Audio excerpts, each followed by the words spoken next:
हम आपको एक पीसी में ले चलते हैं। रिलायंस के अभी नतीजे आए हैं और रिलायंस के सीएफओ आलोक अग्रवाल इस वक्त पीसी करे, सीधे वहीं चलते हैं। From the bottom, Henry Hub gas prices averaged $2.8 per million BTU, nearly 45% higher than the average for the previous quarter. They now trade at about $3.25 per million BTU, roughly twice of what they did at the bottom during 2016. So both oil and gas look decidedly better now than they did a quarter ago. Exchange rate with an average of just under 67 for this quarter and the previous quarter has been remarkably stable for the past 6 months.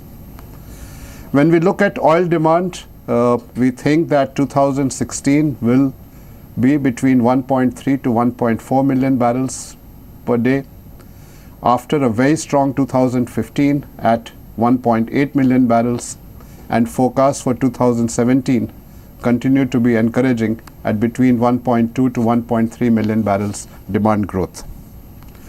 Coming back and closer to home, India has also seen very strong demand growth across all our products. In as far as refined products are concerned, we have seen 8% demand growth in the first half compared to the first half of the previous year. This demand growth is led by gasoline and aviation fuel, which are both up roughly 11% as compared to the previous year. Diesel is a bit softer at about 3%, but we have to keep in mind that this includes the traditionally weak monsoon period. All leading indicators for product demand look encouraging. If we look at vehicle sales in India, they are between 6 to 12% higher across various categories. And if we look at the aviation miles that are being recorded, they are in excess of 20% as compared to the previous year. As far as petrochemicals are concerned, we are seeing strong demand growth there also. Polymers recorded a demand growth of 11% for the half year as compared to previous period, led by PVC with a strong 20% growth year on year, coming on back of demand from construction household products. Polyester had a more modest 6% growth, but the second quarter was strong with 14% growth, and PET leading with 28% year-on-year demand growth. So key message there is that not only have we seen strong demand growth come back in India, we have also seen that across all our major categories. With that, let me move and talk about our financials. Revenue on a standalone basis is up 8% quarter on quarter at 64,344 crores. Behind this sequential increase in revenue is primarily volume growth, both in refining as well as petrochemicals, and also to some extent a higher level of absorption within the domestic markets. PBDIT remained flat quarter on quarter, and I will talk about the segments of refining and petrochemicals offsetting each other in a few minutes. Net profit, however, increased 18% year on year and 2% quarter on quarter to 7,704 crores, which, as I said earlier, is a record for the company. As we sweat our existing assets for cash while we are simultaneously investing in new projects, our return on capital employed unadjusted is nearly 11%, but adjusted just for manufacturing assets is in excess of 20%, in fact nearly 21%. This is the highest return on capital that we have seen in a long time in our energy and materials business, and also reflects the fact that we have among the best operating systems as well as best systems in refining and petrochemical in the world.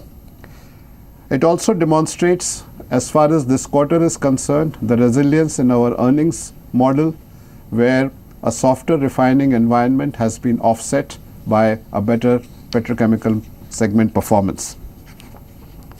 On a consolidated basis, our revenues are up 14.3% quarter on quarter at 81,651 crores.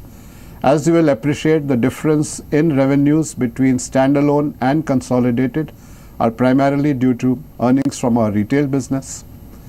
Our consolidated earnings are virtually flat, just up 1% quarter on quarter. And as you know, the difference between earnings on standalone and consolidated is primarily because of our upstream shale business in North America. Consolidated capital expenditure during the quarter was 17,000 odd crores as compared to nearly 27,000 crores in the previous quarter. And the key message here is that our capex cycle is declining as we get closer and closer to commissioning all our projects. Net debt was under 1,07,000 crores as compared to 96,000 crores in the previous quarter. With the financials behind us, let me now talk about our refining business. GRM for this quarter was $10.1 per barrel, $5 per barrel spread over Singapore complex. For the first half year, the GRM is $10.8 per barrel, which is at par with what we had for the financial year 2016. Put this performance in context, our outperformance against Singapore complex for the last 5 years has been $2.50 per barrel. So in the last 2 quarters, when we see a performance of nearly $5 per barrel, it clearly shows that we have, through our operations, significantly outperformed even what we were doing earlier. When we look at production, volume was 18 million tons of crude processed, among the highest that we have ever done, and roughly 5.5% higher than what we did in the previous quarter. Margins for us at $10.1 per barrel were higher than all global benchmarks. As a reference, when we look at Gulf Coast refining in the US, $8.3 a barrel, European refining at about $4.5 per barrel, and Singapore complex we talked about before at $5.1 a barrel. We also made progress in our expanding our retail footprint in India and opened additional gas stations, which are now 1,100 operational as compared to 1,022 in the previous quarter. If we look really at what happened in the refining business, product by product, diesel margins were stable, in fact averaged slightly higher than the previous quarter from 10.5 to 11. Naphtha was softer, primarily because of cracker turnarounds and some feedstock optimization. And gasoline continued to be soft and dropped from about $14.5 to under $12 a barrel in this period, essentially because of a lot of refineries having switched to gasoline mode and exports from China. In this environment, to maximize our earnings, we really took care of 2 things. We switched to making more diesel than what we had done earlier instead of gasoline, which helped us in terms of better margins. And we also optimized on both our operations as well as risk management. I would also add that our throughput from our retail gas stations is between 35 to 40% higher than the industry average.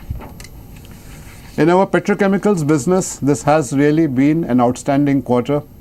As I said, EBIT at 3,417 crores is up 35% year on year. It's the highest in our history. EBIT margin at 15.2% is also probably the highest in the industry and is certainly among the best in the global context.